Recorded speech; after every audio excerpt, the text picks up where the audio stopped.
I'm Benjamin Law and I write a lot. I write screenplays, I write columns, I write books. I'm writing a play at the moment. So at the end of the day, the easiest thing to say is I'm a writer.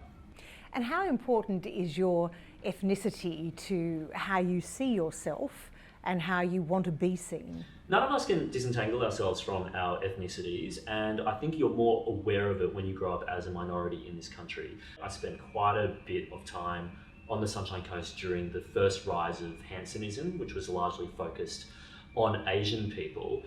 You were very, very conscious about your ethnicity. But I think all of us are informed by our ethnicities and backgrounds, whether we're aware of it or not. Do you reject Asian Australian as a label though? No, I think Asian Australian is a really good, handy label to encompass a lot of communities.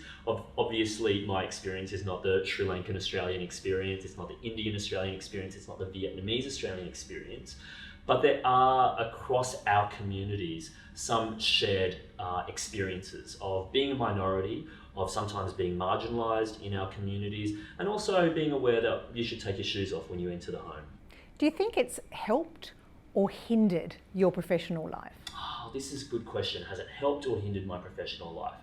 For me, I think in some ways my difference has been an asset, but that's because my trade is in stories.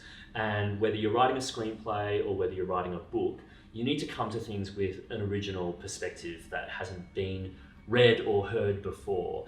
And because I already see the world slightly differently to a lot of Australians, that's actually been a help. But at the same time, I also recognise that when I look at the media landscape, when I've done work in television, I'm one of the very, very few people who engages in broadcast media, especially with a face like mine. Asian Australians account for roughly 1 in 10 Australians, and that's roughly proportionate to how many Black Americans there are in the United States. And when you look at African American representation in the media in the United States versus Asian Australian representation here, we've got a long way to go, and that's just the media. I think we can also apply that conversation to politics, to business, to the judiciary, definitely to Parliament. Why do you think that is?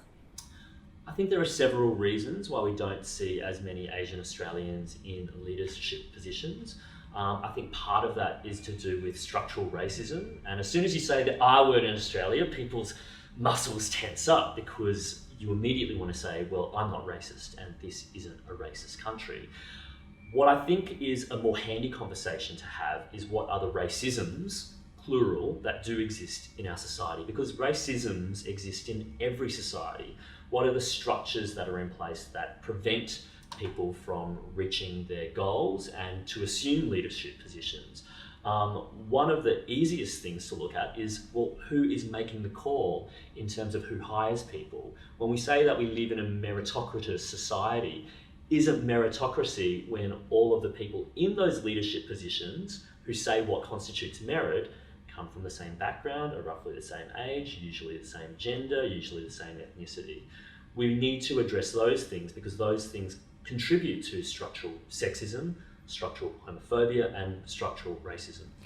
You've written about the white gatekeepers. Is that what you mean? Yes. I think there are white gatekeepers in all of our communities, and I don't think that's a sledge or a slur.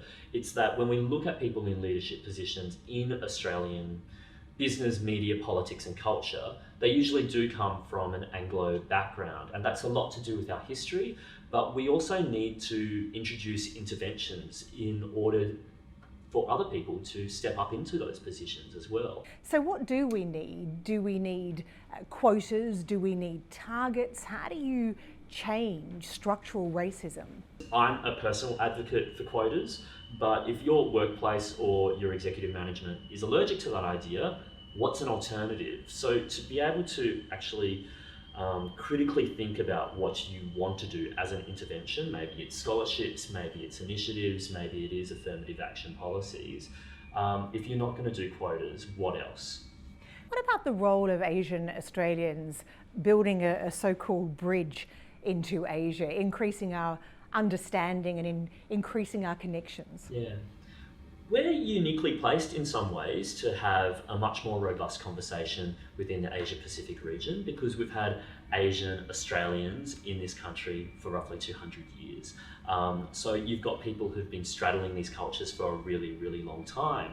And what is a shame is that some research suggests that workplaces, if they want to engage with the broader Asia Pacific community, will more likely reach for a Caucasian Australian with Asian language skills or Asian training rather than Asian Australians who already have that kind of innate knowledge from their community background. So we should be exploiting the fact that we have so many Asian Australians who carry that knowledge with them in everyday life, who have those professional skills and definitely have those language skills. A lot of other countries don't have such a broad, diverse and dynamic Asian diaspora as ours, and we should really take that and run with it.